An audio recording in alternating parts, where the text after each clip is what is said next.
بسم اللہ الرحمن الرحیم۔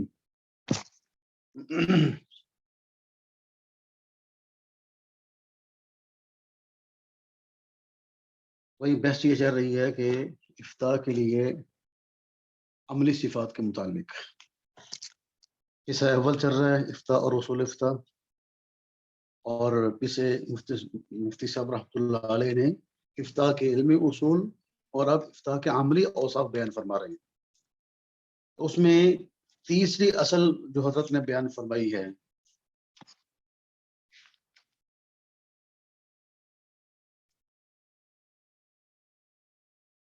وہ یہ ہے کہ بھئی ممارست اور صاحب کمال سے استفادہ،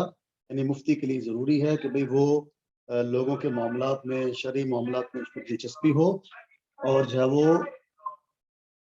کسی قابل اور یعنی جو سابق جو پرانے مفتی صاحب ہیں، کچھ بڑے استاد ہیں، عالم ہیں، ان کی صحبت میں رہ کے اس نے فتویٰ نویسی کا کام کیا ہو۔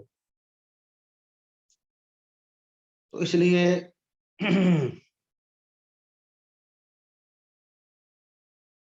یہ اوصاف مفتی کے لیے حاصل کرنا ضروری ہے۔ تو اسی کل یہ بحث چل رہی تھی، ایک حدیث میں آتا ہے کہ اللہ کے نبی نے ارشاد فرمایا التانی من اللہ والعجلۃ من الشیطان، کہ وقار اور طمانینت اللہ کی طرف سے ہے اور جلد بازی شیطان کی طرف سے ہے۔ اور ایک اور حدیث میں آتا ہے كانت القضية ترفع إلى عمر رضي الله عنه وربما يتأمل في ذلك شهرا ويستشير صحابه واليوم يفصل في المجلس ما به قضية۔ فرماتے ہیں حضرت عمر رضی اللہ عنہ کے پاس کوئی فیصلہ آتا تھا، کوئی معاملہ آتا تو آپ اس میں غور و فکر میں ایک ایک مہینہ جو ہے وہ گزار دیتے اور اپنے رفقا سے مشورہ کرتے رہتے، لیکن کہ آج یہ حالت ہے کہ جو قضیہ پیش ہوتا ہے، معاملہ پیش ہوتا ہے، اسی مجلس میں فیصلہ سنا دیا جاتا ہے، تو اسی وقت فیصلہ سنانا ضروری نہیں۔ کہتے ہیں جو عقدہ مشکل ہو، ناقابل فہم مسئلہ باوجود مشورے کے حل نہ ہونے والا ہو، اس کے جواب میں ادری بھی ایک علم ہے۔ اور یہ پہلے بات گزری ہے امام مالک رحمۃ اللہ علیہ کے متعلق کہ امام مالک رحمۃ اللہ علیہ سے ایک آدمی نے سوال پوچھا تو اب نے فرمایا بھائی لا ادری، مجھے نہیں آتا۔ اس نے کہا حضرت میں نے بڑی دور دراز سے سفر کیا ہے، شہر طے کر کے آیا ہوں، اپنے واپس وطن جاؤں گا تو اب کیا کہوں گا، لوگ مجھ سے پوچھیں گے امام مالک سے مل کر آئے ہوں۔ امام مالک رحمۃ اللہ علیہ نے فرمایا بھائی جب تم واپس جاؤ گے کہ وہاں جا کر لوگوں سے کہنا کہ میں نے امام مالک سے مسئلہ پوچھا تھا تو امام مالک نے کہا تھا لا ادری، مجھے نہیں پتا۔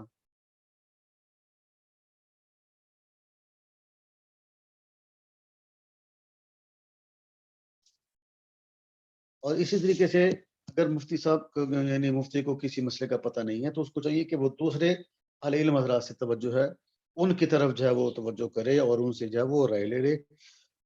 ان سے مشاورت کر سکتا ہے۔ مفتی صاحب نے اپنا قصہ لکھا ہے، مفتی عیسیٰ خان صاحب رحمۃ اللہ علیہ نے فرماتے ہیں کہ تونسا شریف کے جو ہے نا ایک بہت بڑے مفتی صاحب تھے، بڑے عالم تھے، مفتی محمد جمال صاحب۔ تونسا شریف کی جائے ایک تحصیل، اس کا نام ہے سوکڑ، وہاں کے رہنے والے۔ ان کو قاضی خان کی ایک عبارت پر اشکال تھا، یعنی اشکال یہ تھا، خلاصہ یہ اس عبارت کا ترجمہ آپ کے سامنے کر رہا ہوں، یعنی جب ایک آزاد شخص 10 عورتوں سے نکاح کرتا ہے تو 9ویں اور 10ویں کا نکاح درست ہوگا، کیونکہ جب 5ویں سے نکاح کیا تو یہ دلیل ہوگی کہ پہلی 4 کا نکاح فاسد ہے،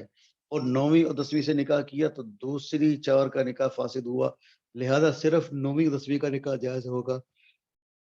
اشکال یہ ہے کہ تعاقب کی صورت میں پہلی 4 کا صحیح اور 5ویں کا نکاح باطل ہونا چاہیے، نہ یہ کہ پہلی 8 کا باطل اور 9ویں 10ویں کا صحیح ہونا چاہیے۔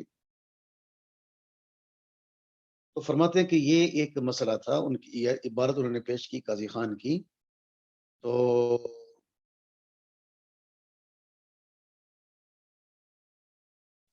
فرماتے ہیں میں نے بہت غور و فکر کیا لیکن مجھے کچھ سمجھ نہیں آئی، پھر میں نے بہت سے دارالفتاؤں سے میں نے رابطہ کیا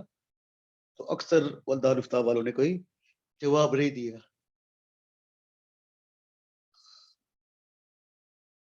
تو فرماتے ہیں کہ میں کوشش کرتا رہا اور میں کوشش کرتا رہا یہاں تک کہ مجھے المتانہ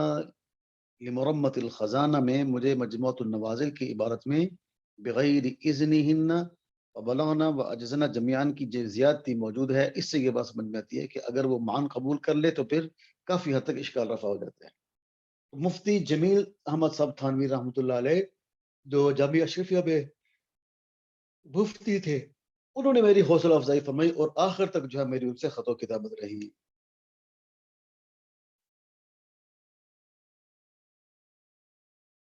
تو یہ افتاء اور اصول افتاء کا پہلا حصہ مکمل ہو گیا ہے، آگے اس کا دوسرا حصہ ہے انشاءاللہ کل ہم شروع کریں گے۔ اس میں ماخذ، مراجع اور فقہ حنفی اور امام ابو حنیفہ رحمۃ اللہ علیہ کے مذہب کا ماخذ کیا ہے اور امام ابو حنیفہ رحمۃ اللہ علیہ کا کارنامہ کیا ہے اور طبقات و درجات، مسائل و روایات، اور آخری امام محمد بن حسن شیبانی، شخصیت، جامعت اور تصانیف۔ انشاءاللہ ان سب کا تعارف دوسرے حصے میں کل سے انشاءاللہ اس کو شروع کریں گے۔ تو یہ افتاء اور اصول افتاء مؤلف مولانا مفتی عیسیٰ خان صاحب رحمۃ اللہ علیہ، اس کا پہلا حصہ مکمل ہو گیا، کل انشاءاللہ ہم اس کا دوسرا حصہ شروع کریں گے۔